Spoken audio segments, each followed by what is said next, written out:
তোমরা যারা বিরিয়ানিতে ক্লাউড কিচেন খুলতে চাইছো, মানে শুধুমাত্র বিরিয়ানি রেখে ক্লাউড কিচেন চালাবে ভাবছো, তারা কিন্তু একটা জিনিস আগে ভালো করে বুঝে নাও। এখন রাস্তায় অলিতে গলিতে এত বিরিয়ানির দোকান হয়ে গেছে, আর তারা কিন্তু খুব কম দামে বিরিয়ানি বিক্রি করছে।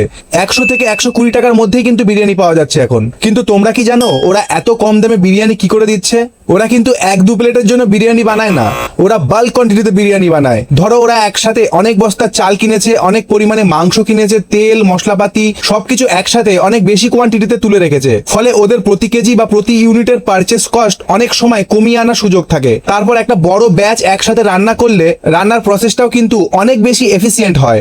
আর তোমরা যদি নতুন ক্লাউড কিচেন খোলো, শুরুতেই কিন্তু তোমাদের কাছে এত অর্ডার থাকবে না যে তোমরা একসাথে বস্তা বস্তা চাল, অনেক কেজি মাংস, অনেক লিটার তেল আর এত এত মশলা তুলে রাখবে। তোমরা হয়তো অল্প অল্প করে বাজার থেকে কিনবে, অল্প কোয়ান্টিটিতে রান্না করবে। তাহলে তোমাদের পার প্লেটের কস্ট কিন্তু ওই বড় দোকানদারের মতো নাও হতে পারে। তাই ওরা যদি 150 থেকে 160 টাকায় অনলাইনে বিরিয়ানি দিয়ে থাকে, তোমরা শুরুতেই একই দামে দিতে পারবে এটা কিন্তু ধরে নিও না। তোমরা যদি সত্যি বাল্কে করতে পারো তাহলে অবশ্যই ভালো, কিন্তু শুধু অন্য দোকানে কম দামে বিক্রি করছে দেখে নিজের বিরিয়ানির দাম কমিয়ে দিও না। কারণ তোমাদের food cost, packaging cost, gas, electricity, wastage সবকিছু হিসাব করেই কিন্তু তোমাদের প্রাইস ঠিক করতে হবে। তার উপরে আবার জোম্যাটো 36 থেকে 38% কমিশন রয়েছে। বিরিয়ানি দিয়ে ক্লাউড কিচেন করা যাবে, অবশ্যই যাবে, কিন্তু অন্যের প্রাইস দেখে নয়। নিজের কস্টিং বুঝে বিজনেস শুরু করতে হবে। তোমরাও যদি গাইজ আমার মতন ক্লাউড কিচেন বিজনেস খুলতে চাও, তাহলে কিন্তু আমার চ্যানেলটা এখনই ভিজিট করো। আমি কিন্তু আমার চ্যানেলে একদম স্টেপ বাই স্টেপ খুবই সহজে শিখিয়ে দিয়েছি যে কি করে একটা তোমরা সাকসেসফুল ক্লাউড কিচেন নিজেরাই খুলে নিতে পারবে। আর তোমরা যদি চাও তোমাদের ক্লাউড কিচেনের জন্য